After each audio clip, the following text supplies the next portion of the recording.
Today on Blue 58, the Packers have had a pretty strong edge rusher group for most of the Matt LaFleur era, and that really shouldn't change this year, even with Rashan Gary coming back from injury. In fact, if Gary can capture his pre-injury form at any point this year, the Packers might have a pretty special group. Blue 58! Hello and welcome to another episode of Blue 58, the one and only podcast of thepowersweep.com. I am your host, John Meerdink, and I am happy to be with you here for another episode because we get to talk about edge rushers. And my wishes are coming true at edge rusher. I've wanted the Packers to have a deep edge rusher group for a long time. And really, as I said in the intro there, that's been basically the case for most of the Matt LaFleur era. You had Za'Darius and Preston Smith with Rashan Gary backing them up. Now that Za'Darius Smith has been moved on a couple years ago now, well, 1 year ago now, a little more than a year ago now, you get it, after the 2021 season. You've still got some pretty good depth in Rashan Gary, Preston Smith, Lucas Van Ness, and some others.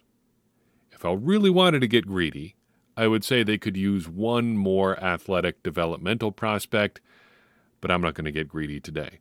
In fact, I'd rather just talk about the guys that they do have. We're going to work through this the same way we did at quarterback. We're going to work through every position the same way, but we'll talk about the guys for whom we'll talk about guys in the order of which we have expectations for them, low to high. And it really, unfortunately, doesn't get much lower than Kenneth Odumegwu, but for good reasons. He joins the Packers as a member of the International Pathway Program, and he has never really played football before. We've not really talked about him a whole lot, but there hasn't really been a whole lot to talk about. He's in Green Bay. He's playing with the Packers this season, and he's figuring out if football is something that he can do. I don't know. He doesn't know. But he sure seems to have some unique physical gifts. But our expectations for him are going to fall in line accordingly. I put him in the none camp. And why would they be higher? That's not an insult. It would be weird if we expected anything of him at all. He's just here to figure out what football is for him. And it seems like a pretty cool way to go about it. He's going to get an exemption to be on the practice squad, and he should end up there for most of this year. In fact, as far as meeting expectations go, all he has to do is make it on the practice squad, which again shouldn't be a problem since the Packers have an exemption that gives him basically a free spot. So I think he'll make it. He's not going to appear in a game. He won't get off the practice squad this year, but that's not the point. He's just going to be around, get a taste for the culture of football, and see if he can turn into anything at all. Odds are he won't, but that's why we do these things. We'll see what happens, and maybe he develops into something down the road. It's a win for the Packers trying it out. It's a win for him because he gets paid to play football for a year. Everybody comes out ahead. We move then to Keyshawn Banks, a 2023 undrafted free agent, one of the more noteworthy ones, I think, on the upper end of the spectrum. A .95 production ratio for his career at San Diego State, which is saying something, over 59 career games. But there are some knocks on his game as well, which is why I put him in the low expectations camp.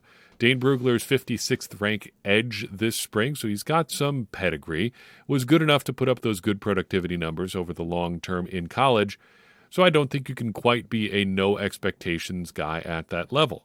But he's also like the anti-Brenton Cox, who's the other semi-promising young edge rusher the Packers have, where Cox was quote-unquote invited to leave a couple of different programs at the college level. Banks settled in and stayed where he started. He was kind of steady, not flashy or really making a ton of headlines, but was good enough to get a serious invite to an NFL camp, and that's where he is now. So to meet those expectations, I say he's got to end up on the practice squad. I don't think he's going to get the nod there because of a couple of other guys that may have the edge on him, no pun intended. But if he does edge out Cox, it's not going to be that big of a surprise either. I would bet on Cox right now, but there's also another factor here. Edge is the sort of position where the Packers like to play some waiver wire games, just trying to pick up some athletes or some veteran-type guys who maybe could, shore a little bit more with just the experience that they have. Think of Justin Hollins last year. If it turns out that there are guys on the waiver wire at the end of training camp, it might be both Cox and Banks on the outside looking in as the Packers try to just get more athletic at that spot, which is something they historically try to do. And the big knock on Banks is his overall athleticism, and that's mainly what you're shopping for if you're looking for those waiver claims, just athletic upside guys who you can hopefully mold into something. Banks, I think, he doesn't quite have the inside track between him and Cox right now. The Packers really seem to like Cox, and he's who we're going to talk about next. He comes to the Packers, again, after flaming out at 2 different college programs, was fairly productive in college, was a good athlete, but as basically a standard undrafted free agent, he falls into the low expectations sort of group. He, too, has to make the practice squad to make it, and I think he does make the practice squad for the Packers this year. Matt LaFleur does seem to like him. And unless he has another incident, I think he gets on. He's the sort of developmental prospect where the Packers might want to wait and see if they've got something here before they move on one way or another. And if he can show anything at all on special teams, it's probably worth rolling the dice on one of the more valuable positions on defense. Our third guy in the low expectations group is a very familiar name, Ladarius Hamilton. He's in his 3rd year now with the Packers, originally signed off the Tampa Bay practice squad early in the 2021 season as a replacement for Zadarius Smith. And I got to be honest with you, I learned that he was still on the roster today. As I was prepping for this, signed a futures deal back in January, whenever they do those deals, and he was okay in limited bursts in 2022. I say okay because he was just okay, and I say limited bursts because it was very limited. He did get pressure on 10% of his pass rushes last season, but it becomes a little less impressive when you realize that he had just 10 pass rushes and only 1 pressure. But still, that is 10%. However, it's hard to go any higher than low expectations for him because on the one hand, he does probably have something of an inside track on either Cox or Banks just by having been here, having special teams value. But on the other hand, I think there is something to the idea that familiarity breeds contempt for low roster guys. There has to be just human nature aspect as you look at roster spots, 45, 46, 47 through your practice squad, that you look at a guy like Ladarius Hamilton, he's been here since 2021, thinking to yourself, can't we do better than this guy? Isn't there somebody out there who can offer a little bit more? Maybe he's a little bit more athletic. Maybe he's, I don't know, just different. Maybe we need to look at somebody else. And honestly, you're probably not wrong to think so. Because you can find guys that are going to play a couple dozen snaps on special teams and, fall into 1 pressure probably just about everywhere. And maybe Brenton Cox is that guy. So if Hamilton wants to meet expectations this year, he's got to get to the practice squad and see where we go from there. I do think he's going to do it. I think there is something to be said for sticking around essentially for 2 years. Can he hold off these young challengers? Well, he's done it now 2 years in a row. Maybe he can make it 3 in a row, and I kind of think that he's going to. Then what about Jonathan Garvin? Somehow entering year 4 as a former 7th-round pick all the way back in 2020. He was an athleticism pick at the time, but has carved out a fairly decent living playing special teams, more than 100 snaps on teams each of the last 2 seasons, and has been surprisingly productive as a pass rusher too. It's not really usually pretty. He doesn't always get home on his pass rushes, but he had an 8.43% pressure rate last year, was over 11% in 2021, and he's playing a decent amount of snaps, especially in 2021, so it's not really some flash-in-the-pan thing like Ladarius Gunter. But he, too, for me, falls into the low expectations camp, and here's why. He's never really been more than a bit player to this point, but he's had numerous opportunities to do so, and at this point you have to think he's probably not going to take much of a leap. That's why, for me, to meet even low expectations, he can't just be on the practice squad. He's got to make it to the 53-man roster, and he's got to show a little bit more even than a guy like Ladarius Hamilton or the other undrafted free agent guys. And I don't think he's going to make it. His one real shot is as a special teams guy, and even then it looks like he'd be the 6th edge rusher. You've got Rashan Gary and Preston Smith. Now, Gary may not be on the roster at the start of the season, which might be Garvin's saving grace here early on. But let's say that he does start the season on the 53. You've got Rashan Gary and Preston Smith for sure, Lucas Van Ness for sure. Justin Hollins and Kingsley or JJ Enigbari are going to make the roster. So that's 5 right away. Justin Hollins didn't play special teams last year, and Hamilton does. Ladarius Hamilton does. Jonathan Garvin does. If they're going to keep a sixth edge rusher, that's really probably going to be the reason why. And if Garvin is going to make the roster as a special teamer this year, he'd better be an absolute demon in 3 preseason games, because that is really his only ticket to the roster at this point, because the Packers have other guys, even as developmental players, who probably have more upside than him at this point. On top of that, even if you look at it from just a contract perspective, look at Cox, look at Banks. The Packers have them under team control for years, where Garvin is going into the last year of his contract. It's going to cost more to keep him. If you look at it as a 1 to 2 year thing, if the Packers tried to bring him back next year, he'd be way more expensive than those other guys. If you think somebody like Brenton Cox, for instance, is a comparable player, keep him, have cheap team control for the next couple of years. Garvin ends up on the outside looking in. I think it's going to be a tough go. I don't think he makes the 53 this year, and I think there are other better developmental prospects. Moving on up to the more moderate expectations group, and moderate, just as a refresher, is guys that we're looking at as role players. Maybe not guys that are counted on to elevate the team or a unit, but guys that have a real role to play on this team and are going to be counted on to fill that role in a meaningful way.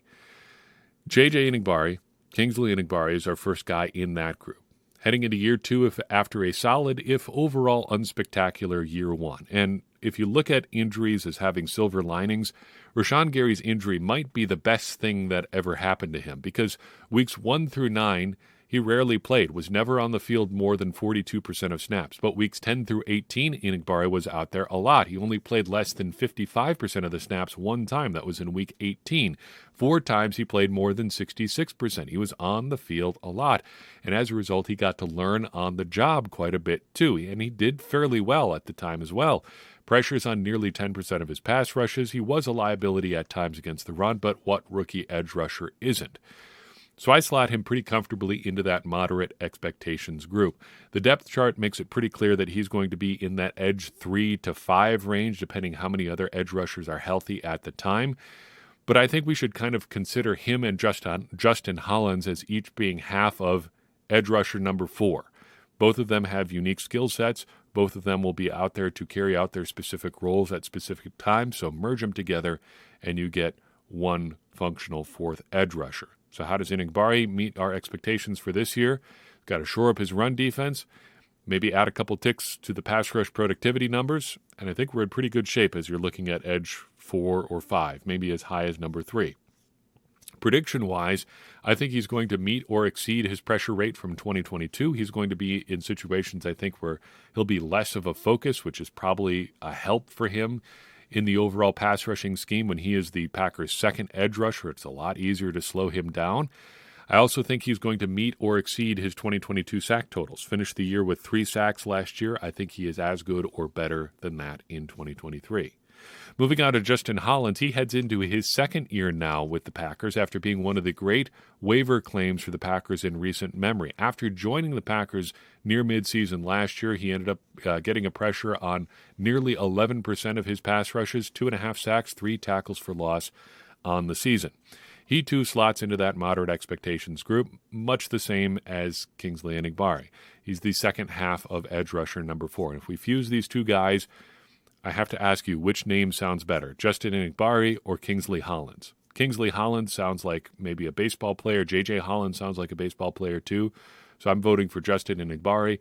Maybe we view them as one pass rusher and do their production metrics like that in our tracking this year. That might be a fun thing to do, just as kind of a joke. What do the combined outputs of Enagbare and Hollins add up to? In fact, I'm going to put that on my list of projects for this year. Let's track them as essentially one player. We'll track them individually too, but see what the Packers get out of their further down, their guys that are further down the depth chart. How does Hollins, back to serious talk, meet expectations this year? Basically, I want him to be the same guy he was last year. If Enagbare is the more run-oriented guy, just due to being a bigger body, Hollins needs to be the better pass rusher too. And I think that's basically what we saw last year. Hollins seems to be a little bit more athletic in space than Enagbare is, a little bit faster, maybe a little bit quicker. And I think if the Packers use him that way, that could be an effective role for him to play. Prediction-wise, I don't think he'll be quite as good on a rate basis. Hitting near 11% would be a bit of a surprise for me. So he's going to decline from his pressure rate of last year. He'll be under where he was in 2022. However, I think given that he'll probably have more opportunities being with the Packers in a season-long stretch, he's going to exceed his combined sack and tackle for loss total from last year quite handily. They had 5.5 combined total sacks and tackles for loss last year. Let's say he bumps that up to 8 for this season. Heading into our high expectations group, the bottom of that tier is going to be Lucas Van Ness. He comes to the Packers as a rookie and as the most athletic edge prospect really since Rashan Gary. I'm honestly not sure what he is in the Packers scheme. He is, of course, going to be an edge rusher, but he has so many physical tools, it almost isn't going to matter where he lines up early on. The Packers are just going to want to find ways to get him involved. He has high expectations for an obvious reason. That's what you get when you're the 13th overall pick. You should be a guy who comes in and contributes pretty early on. But on top of that, he's got great tools and a huge opportunity here. Even if Rashan Gary does play in week 1, even if he's available for the Packers early in the season, he's not going to be absolutely 100%. He's not going to be coming into the season as 2022 Rashan Gary because he hasn't had time to fully prepare to be 2022 Rashan Gary. It's going to take him some time to get his feet under him again. So Van Ness is going to have an opportunity to be one of the main contributors on the Packers defense here early on, right from the get-go. And it's going to be important that he hits the ground running. How then does he meet those expectations? Stats are a hard one for a rookie, especially an edge rusher. You're coming into a big jump at competition. Chances are you're not going to be able to just run around or run through guys the same way you could in college. And to repeat, it's going to be hard to know exactly what his role will be, though I think he's going to get a lot of snaps, considerably more, if we jump down to one of my predictions for him right away, considerably more than Rashan Gary did as a rookie. Just as an aside, easy to forget how little Rashan Gary actually played as a rookie. He only broke 20 snaps in a game twice in 2019, including the playoffs. And it didn't happen at all after Week 5.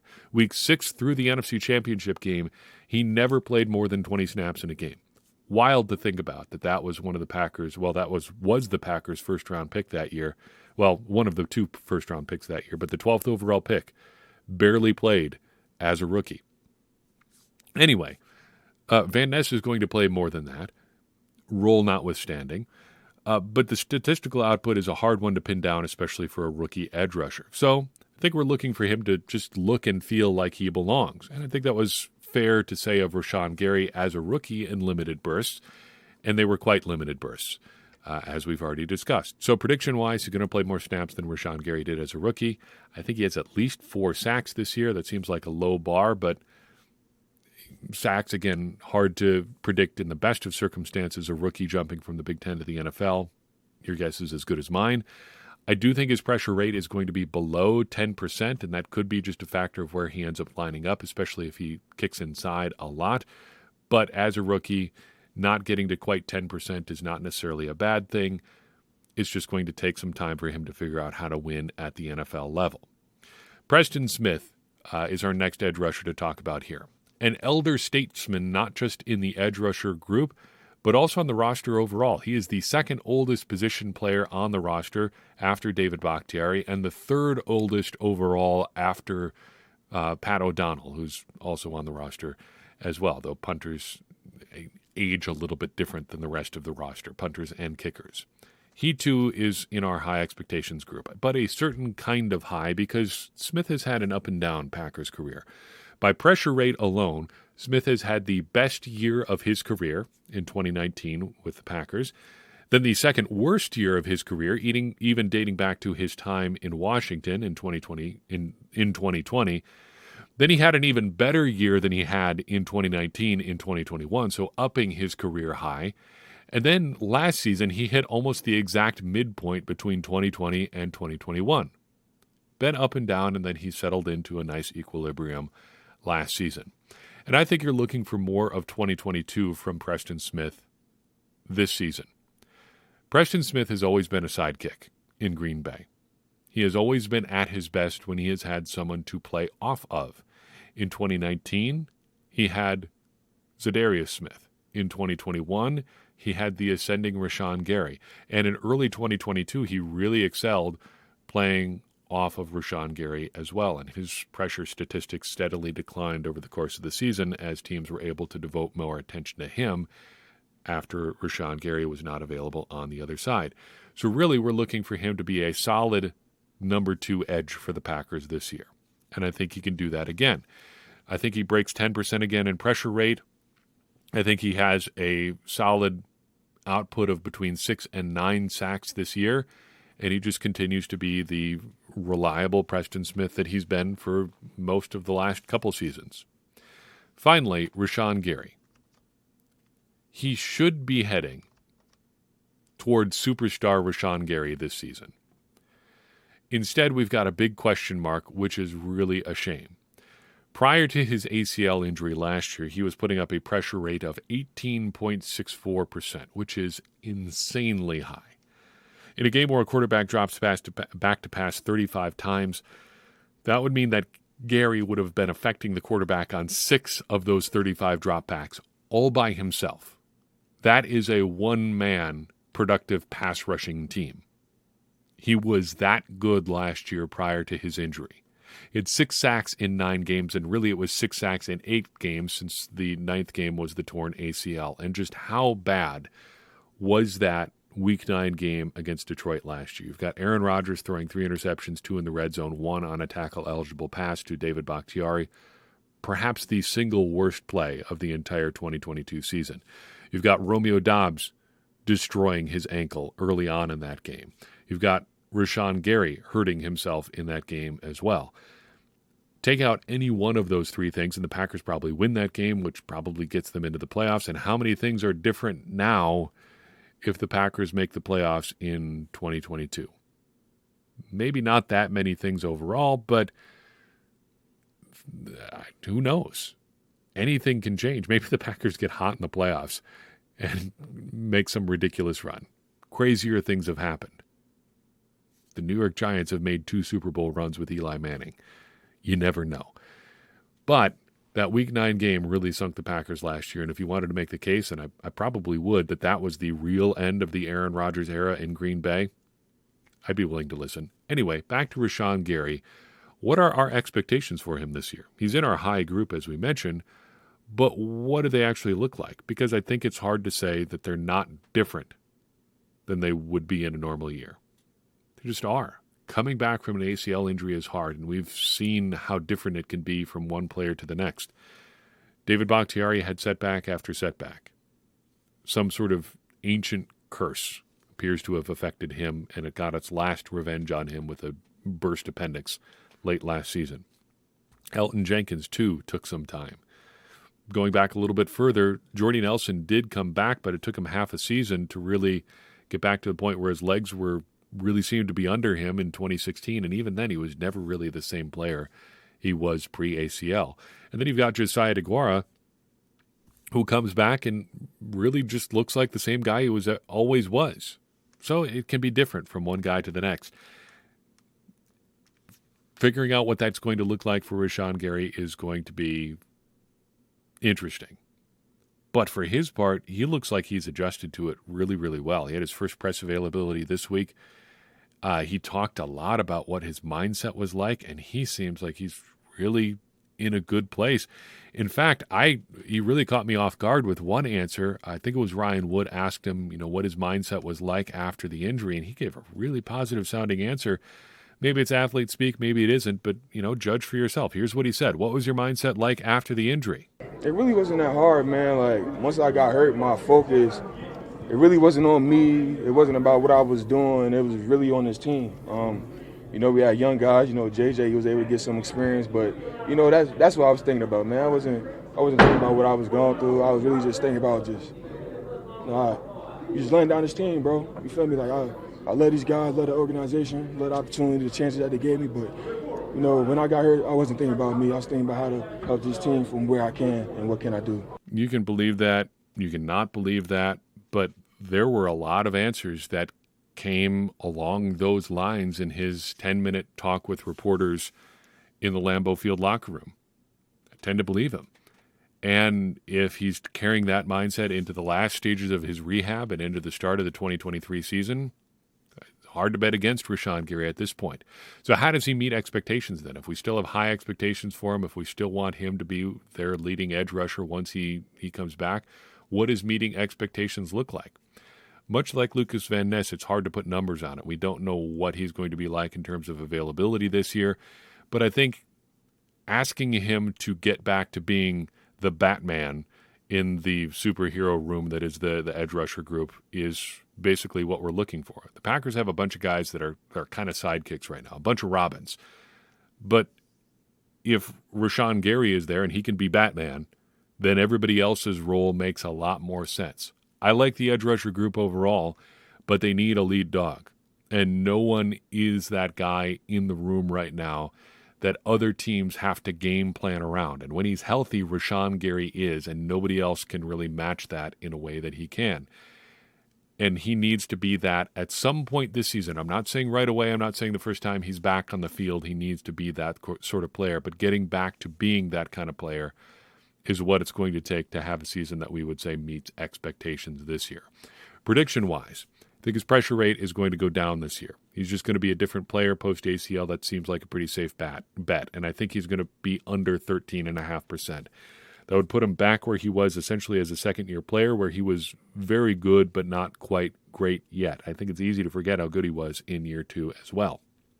I still think he gets to at least 6 sacks this year, at least 6, but probably not more than 10.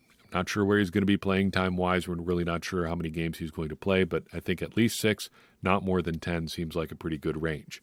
I also want to say he's going to play in at least 10 games, but I don't want to go much higher than that this year. Here's why. If he ends up starting the year on the physically unable to perform list, that would put him out for the first 6 weeks of the season. Now, the Packers have a week 6 bye this year, which you'd probably say, hey, he's going to come back after week 6, physically unable to perform. First five games of the season, he's down anyway. Packers go on their bye. He comes back after week 6 and is ready to go for week 7. However, the Packers' first game after the bye is at Denver. You probably don't want to throw him out for his first game action at high altitude. It's going to take him some time to get his sea legs. That is probably not the place for him to do it. But then week 8 is at home against the Vikings, and that strikes me as being a pretty good target date if Gary isn't ready to go at the start of training camp. Put him on the physically unable to perform list, sits out the first 6 weeks, sit him down against Denver, don't play him in high altitude, bring him back for week 8. On top of that, he tore his ACL last year on November 6th. Week 8 would be October 29th, which is just under a year. That is a guess, but it seems like a pretty, if you're looking for a target date, and this is with the caveat, if he isn't ready to go at the start of the regular season, week 8 seems like a pretty good bet for Rashan Gary to be back. But that's the edge rusher room. There's a lot to like here. It's a really unique and interesting group. There's a lot of depth here. You could really, if Rashan Gary comes back and is healthy, you could say the Packers are really going 5 deep here with guys you like pretty well. Sure, run defense may be an issue with some of these guys, but not necessarily their primary responsibility either. And I think the guys they have can be good enough to fill a variety of different roles in a way that really sets them up to be a crucial part of this Packers defense, which, if not successful, is at the very least pretty talented. That's all I've got for you in this episode of Blue 58. I appreciate you tuning in. I would appreciate it even more if you would take a second and share this episode with someone you think would enjoy it. It's going to help more people find the show and get more people involved in this conversation you and I are having about the Green Bay Packers, which in turn is going to help all of us, me included, become smarter Packers fans. And as I always say, smarter Packers fans are better Packers fans, and better Packers fans are what we all want to be. I'm your host, John Meerdink. We'll see you next time on Blue 58.